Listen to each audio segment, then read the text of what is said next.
냄새가 너무 심해서 락스에 담그고 싶었어요. 이런 농담을 들은 적도 있는데요. 중고등학생은 뭐 말할 것도 없고요. 땀이 많은 아이들은 유치원생 때부터 머리 냄새가 나서 고민하는 엄마들이 많아요. 오늘은 사춘기, 청소년 시기에 특히 심해지는 머리 냄새, 정수리 냄새를 어떻게 줄일 수 있는지 바로 알려드릴게요. 첫 번째, 기름기를 싹 빼내야 되니까 뽀득뽀득하게 씻기는 세정력이 강한 샴푸로 바꾸세요. 두 번째, 냄새를 가려야 되니까 향이 강한 샴푸로 바꿔주세요. 사실 이렇게 하시면 절대 안 됩니다. 강하게 씻어내고 덮는 방법만으로는 해결이 안 돼요. 왜냐하면 사춘기는 하루 이틀로 끝나는 문제가 아니거든요. 성인들처럼 컨디션이나 생활 습관에 따라서 잠깐 생겼다가 사라지는 그런 게 아니에요. 몇 년 동안 호르몬 영향이 지속되는 그런 시기잖아요. 오늘 없애도 내일 또 올라오고 모레 또 생기고 끝도 없는 싸움이 되는 거죠. 게다가 강한 샴푸를 계속 쓰면 두피가 자극을 받아서 피부 장벽까지 손상될 수 있어요. 여기에 요즘 애들 되게 바쁘잖아요. 수면 부족, 불규칙한 식습관, 스트레스까지 겹치면 두피는 더 불안정해집니다. 피지는 늘고 각질은 쌓이고 균들이 좋아하는 환경이 만들어져서 결국 냄새는 더 심해질 수밖에 없어요. 그럼 어떻게 해야 될까요? 결과를 없애는 게 아니라 애초에 냄새가 덜 나는 두피의 4가지 핵심을 알려드릴게요. 첫 번째가 바로 약산성이에요. 많은 분들이 약산성 샴푸가 순하다, 자극이 없다는 이유로 써야 한다고 알고 계신데요. 사실 진짜 중요한 건 그게 아니에요. 그것보다 더 중요한 게 있는데요. 원래 pH 5에서 6 정도의 약산성일 때 우리 피부는 가장 자기 일을 잘해요. 이때 자연스럽게 각질을 떨어뜨려주는 효소들이 가장 활발하게 작동하거든요. 효소가 제대로 일을 하면 각질이 과도하게 쌓이지 않고 모공도 막히지 않아요. 그러면 피지도 자연스럽게 배출되고 모공 안에 갇히지 않아서 씻어내기도 훨씬 쉬워져요. 당연히 냄새도 줄어들 수 있죠. 또 하나 중요한 점은 냄새 원인 중 하나가 두피에 사는 균들이 과도하게 늘어나는 건데요. 대부분의 균들은 약산성 환경에서 잘 번식하지를 못해요. 정리하면 약산성 상태에서는 각질이 잘 떨어져서 모공을 막지 않고 피지가 원활히 배출되고 균의 증식까지 억제되니까 단순히 순하다를 넘어서 냄새를 막아줄 수 있는 가장 중요한 조건이 되는 거죠. 여기서 또 하나, 또 향료 얘기를 안 할 수가 없는데요. 향이 강한 샴푸로 냄새를 덮으려고 많이 쓰시죠? 그런데 오후쯤 되면 다시 냄새가 올라오는 경험 해보셨을 거예요. 향료는 냄새를 잠깐 덮어줄 수는 있지만 냄새의 원인을 없애는 건 아니기 때문에 다시 올라온 냄새까지 해결할 수는 없는 거죠. 문제는 그것뿐만이 아니에요. 향료는 딱 하나의 성분 같지만 사실은 수십, 수백 가지의 화학 성분이 섞인 그런 성분인데요. 그 중에는 알레르기나 자극을 유발하는 성분들이 많이 들어있을 수 있어요. 특히 두피가 예민하시다면 향료가 자극이 돼서 트러블이 생기고 피지 분비가 늘어나면서 냄새가 더 심해질 수 있어요.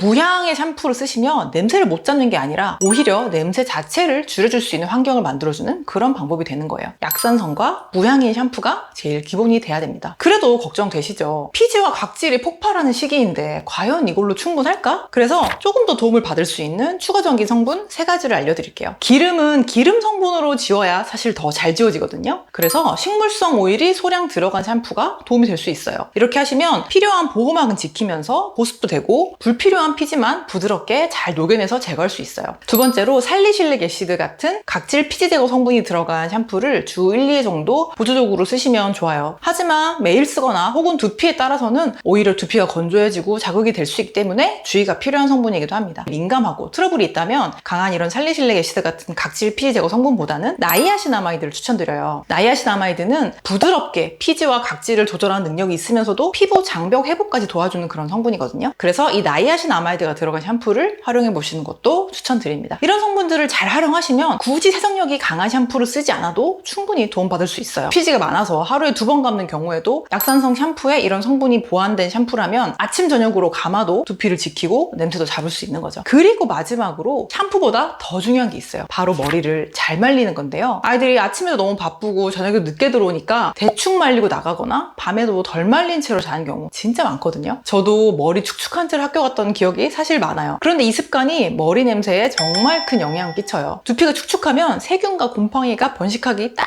좋은 환경이 되거든요. 아무리 샴푸를 잘 골라도 머리를 잘 말리지 않으면 소용이 없을 수 있어요. 선풍기나 드라이기를 같이 활용해서라도 두피를 최대한 좀 잘 말려주세요. 여기까지 해야 냄새를 잡을 수 있습니다. 사춘기 아이들 너무 강하게 누르면 오히려 좀 삐딱해지고 튀어오르잖아요. 자극하지 않고 감정을 적절히 표현하고 해소할 수 있게 해줘야 되죠. 두피도 사실 똑같아요. 억지로 없애고 덮으려고 하기보다는 피지가 폭발하지 않고 적당히 올라가게 해주고 괜히 건드리고 자극하지 않고 쌓인 것들이 부드럽게 잘 배출될 수 있도록 두피 환경을 안정시켜주는 게 핵심이에요. 이렇게 하시면 머리 냄새와 트러블까지도 훨씬 줄어들 수 있습니다. 오늘 영상이 사춘기 청소년들과 엄마 아빠 분들에게 도움이 되시면 좋겠고요. 도움이 되셨다면 꼭 구독해주시고 다음 이야기도 기대 많이 해주세요. 저는 다음 주에도 민감한 피부도 진짜 피부가 좋아지는 그런 이야기로 돌아오겠습니다. 지금까지 채꿈이었습니다. 감사합니다.